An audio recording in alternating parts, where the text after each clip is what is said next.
Gracias, Ale. Hoy me toca compartir este living con dos grandes colegas. Ajá. Uno, Una grande. dos grandes colegas, dos grandes entrevistadores.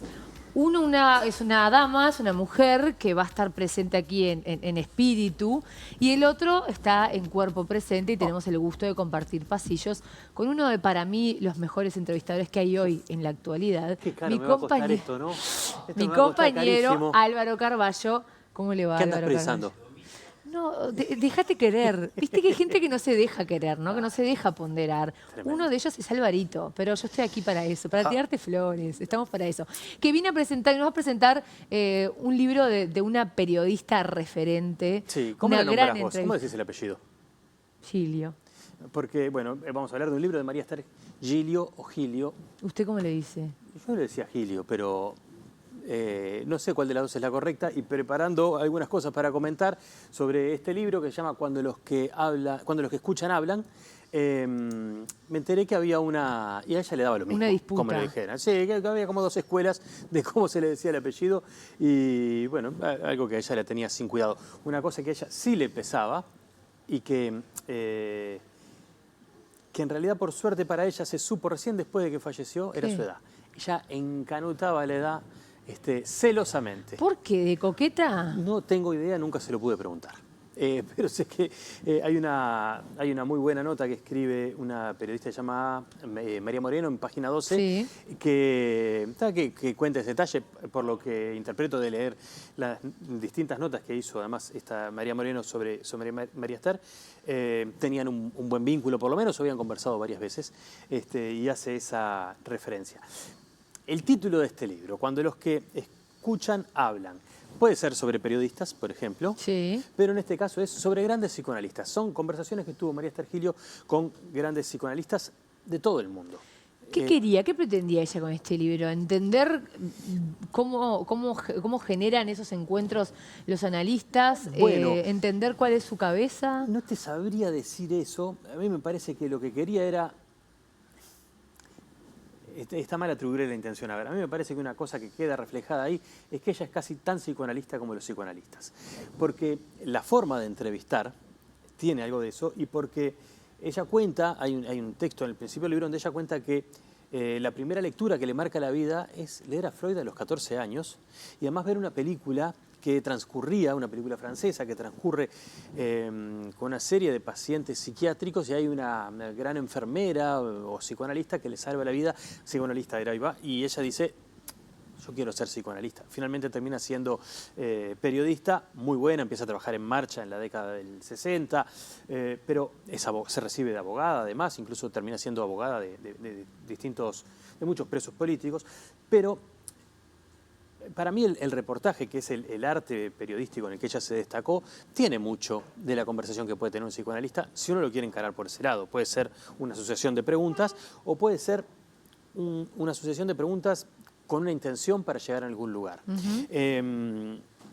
Hay algunas anécdotas que hay de ella, digo, para ir pintando cómo ella después separa cuánto conocía ella de la condición humana para después plantarse frente a psicoanalistas de mucho prestigio internacional y hacerles preguntas. Hay una historia que ella se había separado del que era su marido.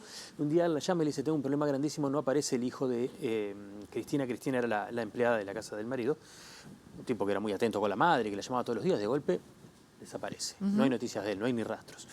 Finalmente se entera María Esther, averigua, no sé cómo, que el tipo, bueno, había tenido un tema con la mujer, que además estaba embarazada, se fue a un monte y se pegó un tiro. Ya se entera esta Cristina de lo que había pasado con el hijo, y le toca a María Esther hablar con ella por teléfono. Y le inventa algo, porque dice: ¿cómo iba a encarar a una persona para hablar de este tema? Y le dice: hola Cristina, vos sabés que te quería contar que anoche soñé con tu hijo. Todo mentira. Dice: anoche soñé con tu hijo. Venía en sueños y me decía: decirle a mi mamá que esté tranquila, que yo la voy a estar acompañando y no sé qué. ¿Y vos lo conocías?, le pregunta a la mujer. Yo no lo conocía. ¿Y cómo lo viste? Dice: porque era un muchacho, y se acordó de cómo era esta Cristina, el pelo que tenía, cómo era. Entonces le describió algo similar a ella. La mujer le dijo: sí, mi hijo era así. Entonces, después de que cortan y no sé, pasa un rato, el ex marido le llama y le dice: ¿qué le dijiste que quedó tan serena? O sea que tenía esa habilidad de contacto humano que tienen en muchos casos los psicólogos y los psicoanalistas para transmitirle cierta paz a quien está hablando con ellos. Ella se sirvió de esas herramientas para el encuentro humano, que es una entrevista también. Exactamente, y ella también lo utiliza eso. Algunos riesgos, ella, porque, ¿qué pasa? Ella arriesgaba un montón cuando entrevistaba. Hay algunas entrevistas que tiene que son buenísimas. Yo no recuerdo ahora, estoy jugando de memoria, pero creo que es con Neruda o con Vargas Llosa, uno de los dos se enoja. Una mujer que logró llegar a todos, ¿no? A todos. Y uno de esos entrevistados se enoja con ella, se levanta y se va. Y su reportaje es la desgrabación hasta que termina diciendo y se levanta y se va enojado. Punto. ¿No? O sea que podía contar esas cosas porque ella provocaba en algún punto. Hay un psicoanalista en este libro, entrevistado, se llama, me lo noté, Jean-Jacques Miller. A mí no me dice nada, pero resulta que, hablando con psicólogos y demás, era un salado, era el yerno de Lacan. Y es uno de los principales defensores y cuidadores de la obra de Lacan y de la reflexión de Lacan, y ha dictado seminarios y demás sobre Lacan. ¿Qué particularidad tenía Miller con Lacan? Era el yerno. Esto es, se había casado con la hija de Lacan. ¿Qué le pregunta a María Esther? ¿Qué fue primero, la pasión por Lacan o la pasión por la hija? Eso a un psicoanalista. Y lo que ella dice, que es algo que hacía mucho y muy bueno, es describir la reacción. Entonces dice, se queda pensativo y mira por la ventana. Y lo aprieta como apretaría un psicoanalista. ¿De eso no se puede hablar? O sea, ¿qué te estoy moviendo que no puedes ni siquiera hablar de esto? Algo que está en tu inconsciente, y el tipo dice, no, bueno, no pondría lo de Lacan en términos de pasión, no sé qué, pero notoriamente lo estaba psicoanalizando prácticamente, ¿no? En ese reportaje además arranca diciéndole, parece que Miller había dicho que Buenos Aires era el ombligo del mundo del psicoanálisis, que era como que todo pasaba ahí, el centro neurálgico del psicoanálisis en el mundo estaba en Buenos Aires. Y ella lo mira y le dice, pero acá en Buenos Aires, porque el reportaje transcurre allí, hay gente que lo ama y hay gente que lo odia. El tipo queda en silencio. ¿Me odian? Y ella le pregunta otra cosa y él es el que vuelve a decirle, pero ¿me odian? Y ella lo cuenta y con la descripción física de los gestos y demás de las reacciones. Así sucede en los 18 reportajes que tiene este libro, que son reportajes. No es pregunta-respuesta, que sí tiene tramos, pero es pregunta-respuesta intervenida por estas acotaciones. Porque la reacción, que es lo que vos en televisión podés ver, me haces una pregunta y yo reacciono tapándome la boca, me pongo nervioso, hago así con las manos, no sé, hay algo que en lo escrito no está, salvo que quien hace ese reportaje lo escriba, lo describa. Y eso hace María Esther en este libro. Me imagino que lo hace bien. Sí. ¿Perdés la cadencia cuando vas leyendo? O sea, No, ¿te interrumpe nada. mucho ese contexto? No, porque te aporta. Claro. Entonces te lográs enriquece seguir el lo que hilo de lees. lo que viene contestando. Te enriquece lo que lees. Hay algo, mira, hay una descripción que hace esta mujer que te decía hoy, María Moreno, en página 12, hablando sobre el método de María Esther Gilio para las entrevistas. Dice, el método de María Esther podía considerarse socrático, un punteo de preguntas como en sordina, o sea, como bobeando, que someten al otro a la propia coherencia y que se trata de un enemigo, podrían hacer que éste se cabe su propia tumba. Que es buenísimo, es esto, le estaba buscando la contradicción a un pesado del psicoanálisis y lo encuentra en falsa escuadra, ¿no? María Esther Gilio decía que ella preparaba mucho las entrevistas, decía que los periodistas tenemos que tener una cultura general vasta como el océano y profunda como un charquito para poder chapotear en todos lados, ¿no? Entonces decía, si yo voy a ir a hablar del átomo, tengo que tener la básica de qué es un átomo para preguntar. Bueno, eso ella lo hacía. Y lo otro que hacía, y que se refleja acá, es que ella no desgrababa. ¿Qué es desgrabar? Grabamos, te vengo a entrevistar, pongo el grabador en el medio, grabamos 45 minutos de charla. Vuelvo a mi casa, transcribo todo eso literalmente y después veo cómo lo ordeno en la nota. Ella no. Ella volvía a su casa, apretaba play, iba anotando lo que le iba sonando y cómo le iba sonando. Y en base a eso después estructuraba la nota. Más los apuntes que había sacado durante la charla, esto de miró por la ventana. Exacto, cosas que no quedan en la voz. Totalmente. Y después decía que había dos tipos de entrevistados, que también eso se refleja acá. Por eso estoy hablando de lo que ella decía como periodista, pero porque todo se refleja en estas notas. Los entrevistados que no daban nada, ni siquiera una frase de cierre, y los que sí. Con los que sí es fácil. Mirá, dijo esta frase, pumba, va de cierre. En otros, decía ella, hay que encontrar en el medio de un enorme follaje de ramas secas la frutillita. Entonces, por ejemplo, dice ella, si alguien está diciendo bla, bla, bla y le escuchás y a veces siento envidia, Eso es lindo, siento envidia. Y tú pones, habló largamente, quedó en silencio y de pronto dijo, hay veces que siento envidia. Y le da muchísimo más valor a la charla, que es lo que en definitiva uno recibe como, Exacto. como lector en este caso. Esta periodista María Moreno que vos citás de Página 12, en una de sus reseñas que vos me acercaste de información, dice, son entrevistas buenísimas, pero no son de ella, sino una especie de doble profesional e informada. Claro. Yo quería preguntarte a vos como periodista, cuando lees su técnica, digamos, ¿es 100% periodística? O sea, ¿es fiel a lo que capaz que tenemos que tener como ABC de la entrevista periodística o se da licencias?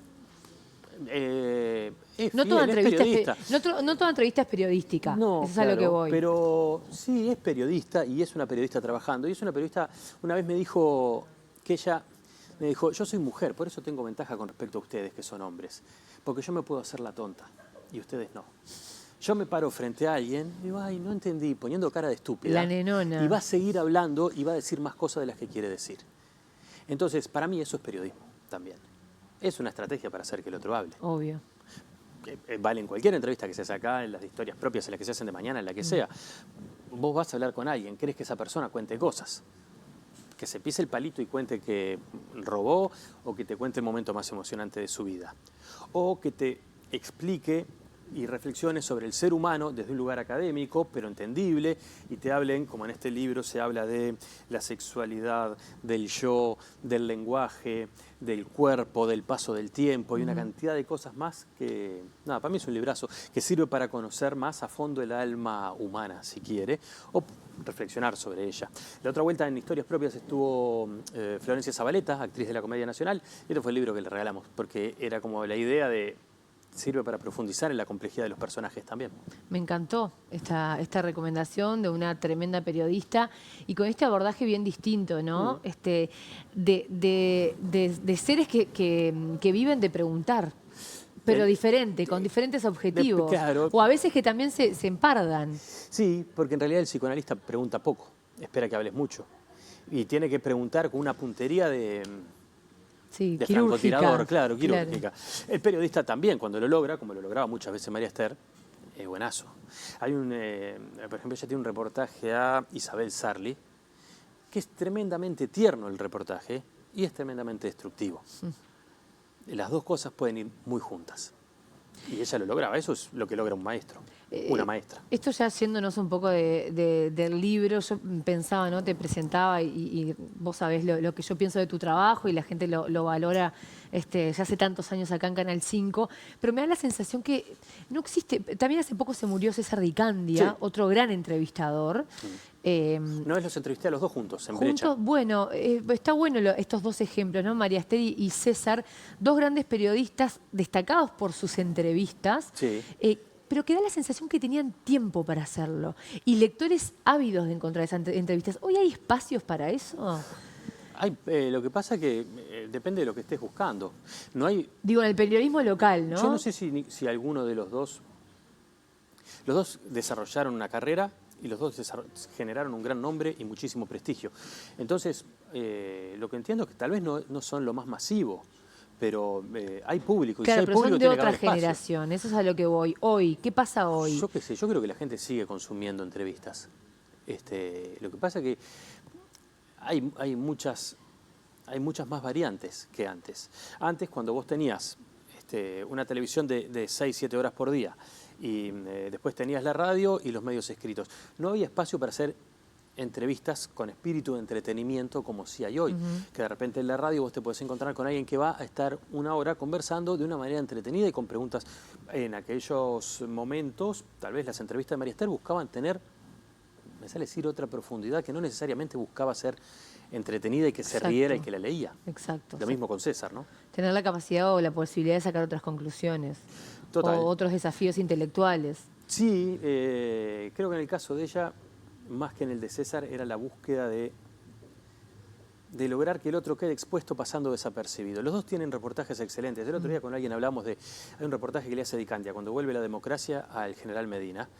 Y la pregunta más difícil se responde con una palabra de 2 letras. ¿Dio orden de torturar? Di.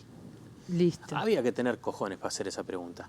¿Qué otra diferencia podía haber entre ellos dos? Que María Esther metía las descripciones en el medio Y Di Candia, al menos cuando yo más lo leí, que fue en Búsqueda, hacía una gran introducción, muy descriptiva. Y después pregunta-respuesta. Y después también él se animaba a hacer algo, que lo sé por haber hablado con algún entrevistado, que era a jugar o poner en esa introducción algún dato que incluso podía no ser cierto, pero que era un guiño cómplice con la persona que había entrevistado. O sea, que capaz que fue una de la charla previa o del contexto del conocimiento del entrevistado. Sí. Yo creo que además... Iba a contar uno, pero no, porque no sé si estoy autorizado a contarlo, pero no, era eso. No me dejes así. Bueno, pero no, está bien, macho. Después me contás fuera de cámara. No, creo que además María Esther... su yo estaba mucho más presente en la entrevista. No tan literalizado, pero podías ver su yo mujer, por ejemplo. Como que las entrevistas, había un compromiso que le pasaba por el cuerpo, que le pasaba por sus características, por su ser mujer, por un montón de cosas. Yo creo que César tal vez la miraba como más de afuera. Puede ser, viste que siempre ha habido... Bueno, en este caso, fíjate que ella escribía en Brecha y él escribía en Búsqueda. En Brecha las notas eran firmadas y cabía la posibilidad que el redactor se metiera, que el escritor se metiera en el periodista contando algo suyo, si lo entendía relevante para el contenido. Eso en Búsqueda no sucedía. Se intentaba que la subjetividad que siempre está no fuera tan explícita. Más purista en el estilo... sí, son formas, porque en definitiva es lo mismo. Lo puedes escribir de otra manera y puedes decir las dos veces la misma cosa. Pero era en estilo diferente. Por eso creo que también ella estaba en medios, escribió mucho en Página 12, por ejemplo. Y en Página 12 también todas las notas eran de autor, todas las notas eran firmadas. Entonces había una persona que se hacía cargo de lo que decía ese texto. Muy interesantes ambos, ¿no? María Esther, César, dos grandes periodistas. Este libro me parece que es fabuloso. Está buenazo. Cuando los que escuchan hablan. Búsquenlo, léanlo. Mejores y peores librerías, ¿verdad? Todas. ¿Qué me puede contar de historias propias? ¿Qué te puedo contar de historias propias? Que ayer salió Leo Carlini, el vocalista de Pecho Fierro. Qué crack, se Leo. Un gran divino tipo. Y que el lunes que viene sale, estamos hablando de libros, te diría que viene a ser como la gran promesa de la literatura uruguaya o quien hemos hablado de ella acá. Sí, Tamara Silva Bernachina.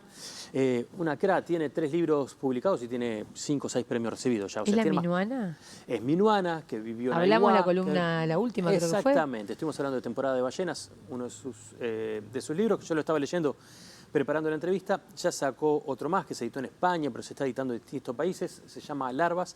Está buenísimo también. Una gurisa que escribe con capacidad de perturbar al que lee. A vos te encanta eso. A mí me gusta lo que está bien escrito. Y ella, en el caso de ella, es de Tamara. Eso, genera nervios. Tiene algunos textos que vos te da pavor. Terminás de leer y decís, qué incomodidad que tengo. Qué bueno eso. Te logra mover el cuerpo con una emoción a partir de unas letras en un papel. Está qué buenazo. Necesario a veces, ¿no? Mover el cuerpo, quitar el polvo. Total. Estoy ponernos yendo en al club, alerta. Imagínate si lo tendré presente eso. Qué desastre mi cuerpo. Alvarito, como siempre, un placer. Muchas gracias. Y gracias por traernos a este referente. Vamos arriba.